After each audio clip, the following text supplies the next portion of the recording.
Et si on abandonnait cette carte du monde? C'est ce que réclament plusieurs associations soutenues par l'Union africaine. Leur objectif, remplacer cette carte par une autre qui cette fois-ci respecte les vraies proportions de l'Afrique et ainsi mettre fin, je cite, à l'une des plus grandes campagnes de désinformation au monde. Mais alors à quel point cette carte est-elle biaisée et quels sont les enjeux d'une telle représentation? Salut, c'est Samy, j'espère que vous allez bien et c'est le sujet à la une de ces actus du jour. Il y a un an, les associations Africa No Filter et Speak Up Africa ont donc lancé une campagne appelée Correct the Map, donc corriger la carte en français. Et si on en reparle maintenant, c'est parce que cette campagne a été soutenue le 14 août par l'Union africaine, l'organisation intergouvernementale qui regroupe 54 États africains. L'objectif de cette initiative est de remplacer cette carte du monde majoritairement utilisée aujourd'hui par une carte qui respecte au mieux la taille des continents, en particulier celle du continent africain, le deuxième continent le plus grand du monde en superficie, mais largement sous-estimé sur cette carte. Cette carte dont on parle depuis tout à l'heure et que vous avez sûrement déjà vue en cours de géo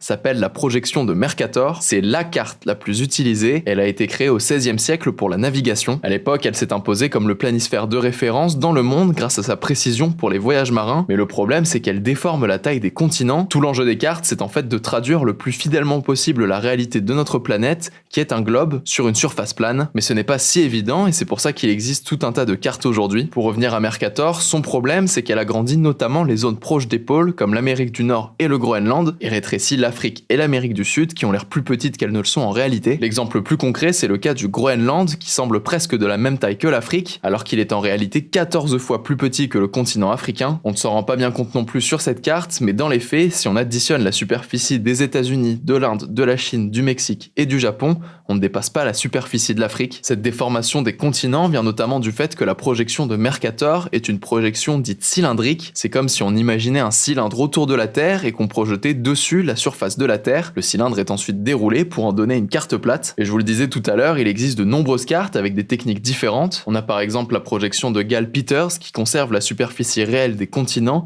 mais les déforme fortement. On a aussi la projection azimutale équidistante appelée la projection de Postel, qui est bien souvent centrée sur le pôle Nord et qui représente la totalité du globe de façon circulaire. C'est d'ailleurs cette projection qui a été choisie pour représenter le monde sur le logo des Nations Unies. Parmi les cartes qui existent, il y a aussi celle que la campagne dont on parlait au début met en avant. Il s'agit de la projection Equal Earth, une version plus moderne que celle de Mercator. Equal Earth a été inventé en 2018 et vise justement à représenter le plus fidèlement possible la surface du globe, tout en gardant un aspect esthétique. Les contours de la projection rappellent aussi visuellement le fait que la Terre est sphérique, avec des côtés incurvés, contrairement à la projection Mercator qui, elle, aplanit entièrement la Terre. Selon Moki Makura, la directrice de l'association Africa No Filter, la distorsion de la projection de Mercator n'est pas neutre et façonne, je cite, « notre imaginaire collectif influence les programmes scolaires et aussi les représentations médiatiques ». Elle prend notamment l'exemple des enfants africains qui voient leur continent rapetissé, ce qui pourrait diminuer leur sentiment de fierté et l'importance qu'ils accordent à leur identité. De nombreux géographes, sociologues et historiens voient dans la projection de Mercator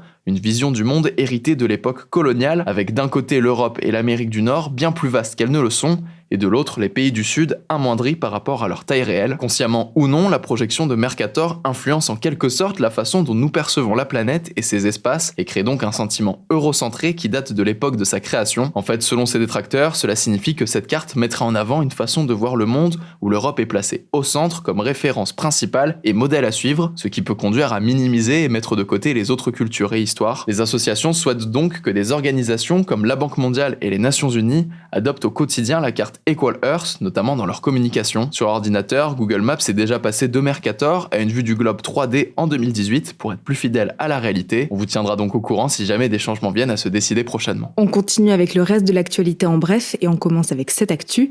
Jean-Luc Mélenchon a réaffirmé ce vendredi son soutien au mouvement Bloquons tout le 10 septembre dans un discours aux universités d'été de la France Insoumise. Le leader du parti appelle à ce qu'une grève générale ait lieu sur cette journée. Si vous voulez en savoir plus sur cette potentielle mobilisation contre les restrictions budgétaire voulu par le gouvernement, on vous en parlait dans cette vidéo. À savoir que ce mouvement est au départ apolitique, mais il a été relayé par des comptes affiliés à l'extrême droite, avant d'avoir le soutien de plusieurs partis et personnalités de gauche. Jean-Luc Mélenchon a ajouté vouloir déposer une motion de censure contre le gouvernement Bayrou le 23 septembre, ce qui peut forcer le Premier ministre à démissionner si cette motion est adoptée. On vous tiendra dans tous les cas au courant des avancées de ce possible blocage général et de ses potentielles conséquences. Deuxième actu, Donald Trump a déclaré ce vendredi que réunir Vladimir Poutine et Volodymyr Zelensky serait comme mélanger l'huile et le vinaigre. Ce qu'il veut dire ici, c'est que ça semble assez difficile d'organiser une rencontre entre les deux. Pourtant, il y a quelques jours, juste après sa réunion avec le chef d'État ukrainien et une délégation de dirigeants européens, le président américain avait affirmé travailler sur les préparatifs d'une rencontre Zelensky-Poutine. Volodymyr Zelensky a accusé jeudi le dirigeant russe de vouloir se soustraire à cette rencontre et le ministre des Affaires étrangères russe, Sergei Lavrov, a de son côté affirmé à la chaîne américaine NBC qu'aucune rencontre n'était prévue, accusant le président ukrainien de bloquer sa mise en place. À noter que ces négociations directes Zelensky-Poutine pour trouver une issue au conflit en Ukraine sont régulièrement exigées par le président ukrainien.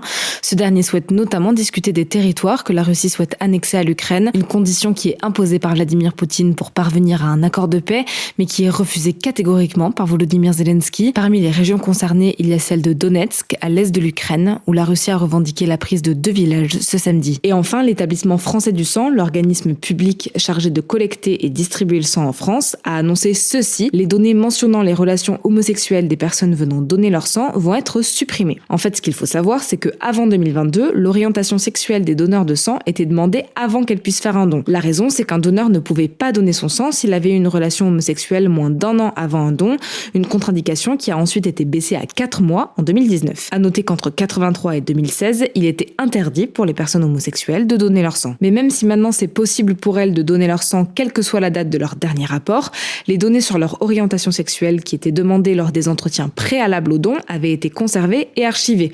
L'association LGBT+ Toust avait lancé une pétition pour demander la suppression de ces données fin juillet, une pétition qui avait récolté 15 000 signatures. Toutes ces informations seront donc supprimées d'ici la fin de l'année, selon l'EFS. Et voilà, c'est tout pour aujourd'hui. Merci de nous avoir écoutés. N'hésitez pas à nous suivre sur YouTube, Instagram ou encore TikTok. Prenez soin de vous, prenez soin de vos proches et à lundi.